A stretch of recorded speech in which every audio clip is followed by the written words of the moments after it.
In 2009, 4 men in Grimsby, England drove up to the Grimsby Institute. The purpose of the trip was to make a withdrawal from an ATM located inside the school. But it wasn't your typical cash withdrawal. They arrived just before midnight when the school was closed. So clearly this withdrawal would require a lot more effort, but they came prepared. 3 of the men used a crowbar to break the glass door of the entrance hall of the school. They placed a chain around the ATM machine and hooked the other end to the bumper of their car. They then drove the car forward in an attempt to pull the ATM machine out of the building. According to the bank, the ATM had about $25,000 inside. With that much cash sitting just feet away, it's easy to see why thieves target these machines. But after 2 attempts, the men were unable to get the machine to budge. The only thing they managed to do was pull the bumper off their car. Eventually, the frustrated thieves gave up and drove away. But they left behind the chain that was used. In addition, the bumper that came off their car was also left on the ground. And as dumb as this sounds, it gets even worse. The bumper still had the license plate attached. This allowed responding officers to easily identify the car. Once the vehicle was located, they were able to lift fingerprints from the passenger door. In addition, they obtained DNA samples from the chains that were left behind. They sent the samples to a forensic lab and were able to make a positive identification of at least one suspect. When you add in the security footage from the school, this was a pretty easy case to solve. Here is what one police officer had to say after watching the video. When they attached the chain to the machine, it never even budged. There was no damage at all to the machine. It was like something out of a comedy sketch. Police were able to locate and arrest the suspect who left his fingerprints along with DNA samples on the chain.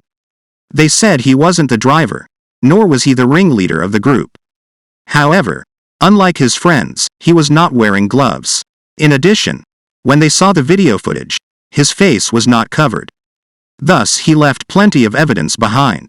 It's getting to the point where criminals will have to brush up on their understanding of CSI techniques used by law enforcement. As you can clearly see, it's rather impressive and will only get better. The 26-year-old man admitted to burglary and was jailed for 2.5 years. There was no information on whether the others were ever caught.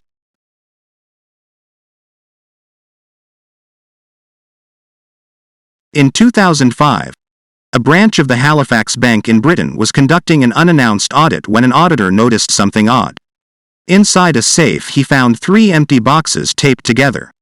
When he looked in one of the boxes, he found a note that read, "Borrowed £7 million from Halifax." The note was signed by an employee named Graham Price. Mr. Price was the manager of that particular branch. £7 at that time was worth about $12 million in US currency. It turns out that Price was a habitual gambler and a regular participant at the racetrack. It was said that he even owned stakes in 11 horses. So he would take out large amounts of money from the safe and use it to place bets on horses. He would then come back for more whenever he was out of money. He had been doing this for the past 4 years. But apparently he would always make sure he left an updated IOU reflecting the total amount he had taken.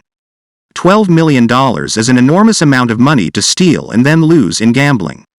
But obviously it doesn't feel so bad when it's not your money. Price vanished after the Halifax Bank discovered that the money was missing. However, police managed to locate and arrest him. So what did he have to say to police? Well, he told officers that he could have paid it all back if given just another week of betting on horses. He later told detectives who were investigating the theft, "It was coming to a point where I could have repaid it." An officer asked, "You mean you were winning so much?" He replied, "No, I was going to win it in the next week. This arrest came too soon." A police source later said, Price had an overwhelming passion for the horses. But unfortunately, his passion was not matched by his skill for gambling. He lost a lot of money and then tried to gamble his way out of the problems. Sadly, this is a story heard all too often from people who consistently lose money while gambling. Price explained to the court that he made his first bet on horses when he was 19. And his father used to put money on horses as well. The obvious question is, how was he able to pull this off for so long? Well, because of his position of trust at the bank, Price had easy access to customers' money. And in addition to the stolen cash from the safe, he also ran what appeared to be a Ponzi scheme.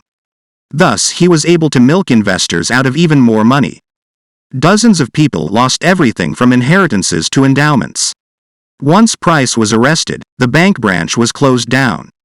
It was later revealed that Halifax auditors had missed a chance to catch Price as early as 2003. At that time, he had stolen less than $1 million. But Price was very familiar with the weakness in Halifax's accounting system. Thus, he was able to take advantage of it and cover his tracks. The 58-year-old Price faced 43 separate charges and a further 263 offenses. When asked whether he admitted to the charges, Price responded, "Each and every one." But then, what else could he say? After all, he signed the note. Price pleaded guilty to 24 charges of theft and 19 of deception. The court also asked for an additional 263 similar offenses to be taken into consideration. During his sentencing, the judge said he was really puzzled over the IOU that Price left in the safe. He couldn't believe that Price would be so naive as to think it would make the bank more understanding if he got caught. Fortunately, the victims were reimbursed for their losses. As for Price, he was given a 12-year jail sentence for his crimes.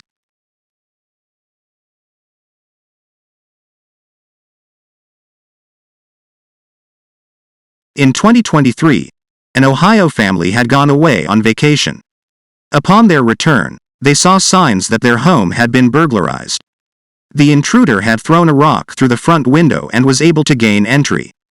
Once inside, he managed to force his way through several other doors in the house. But like many homeowners these days, the occupants had installed surveillance cameras inside. So they were able to review video footage to see what happened. What they saw on video was clearly not your usual burglary. They saw a stranger walking from room to room inside their home. But what was even more unusual was that he was naked. That's right, a naked man was walking around their house while they were away. They also watched as he went through their record collection. When he found some music he liked, he fired up the audio system. So now we have a naked man walking through someone's home and entertaining himself with their record collection. So what next? How about a shower? Yes. He went in the bathroom to take a shower. They could even hear him singing while he was bathing. Interestingly, the owner told police that it didn't appear as if the suspect had stolen anything. So apparently he was a homeless man who decided to break into a home and take a shower. And if you're going to do that, might as well listen to some music too. And while the report doesn't mention whether he had anything to eat, we suspect he probably did. But even though nothing was taken, this was obviously still a crime. Since the family did not know about the break-in until they returned from vacation, the man was obviously long gone. No doubt they will probably consider getting a more advanced security system that is monitored while they are away. Meanwhile, Columbus police were still looking for the suspect and hope to catch him before he strikes again.